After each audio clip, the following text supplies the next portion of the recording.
Parcel kegembiraan dah sampai, guys. So, jom unbox.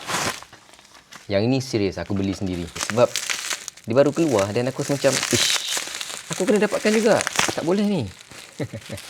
Bukanlah, sebab aku dah jual yang lama, so aku nak beli yang baru.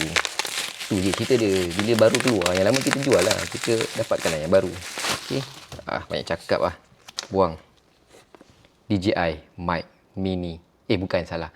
DJI Mic 3. Yang aku guna sekarang ni adalah DJI Mic Mini. Tapi sebabkan DJI Mic 3 dah keluar, cuma yang ni aku beli single je dah. Aku tak beli sekali dengan dia punya kotak macam ni. Yang ni Mic Mini punya kotak. Aku tak beli yang macam ni untuk Mic 3 aku, sebab aku rasa macam tak perlu. Aku nak mic dia sahaja untuk aku connectkan dengan aku punya Osmo Pocket 3 ni. So, kita unbox lah, apa lagi. Kotor lah pula kuku ni. Okay. The feeling. So, dalam kotak dia ada plastik ni. Dalam plastik ni dia ada bag pula. Macam biasa, sebab aku pernah beli satu DJI Mic 2 yang ni, yang single, dan memang dapat bag macam ni. Dan tak ada casing lah, obviously. Tapi dia bagi bag yang cantik ni tau. Okay. Nampak tak? Ada tulisan DJI kat sini. Lepas tu ada tali untuk gantung. So, buka zip. Dalam dia, kabel Type-C pergi terus ke pengecas dia. Ada dua bulu-bulu ataupun lebih dikenali sebagai windshield. Satu warna hitam, satu warna kelabu. Silica gel, do not eat. Ada magnet, ada clip. Dan yang paling penting mestilah dia punya mikrofon. Okey. Kita buka. Tada. Oh, cantik, kecil, comel je. DJI. Nampak cantik tak? Dia macam lusinar sikit dekat bahagian depan dia.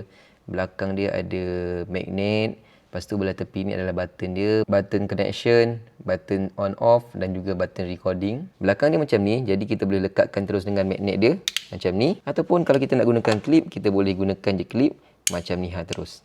Mantap. Aku rasa aku akan gunakan clip. Try sikit. Letak kat sini. Nice. Tak berat pun. Tak macam mic 2 ni yang mana dia gabak sangat.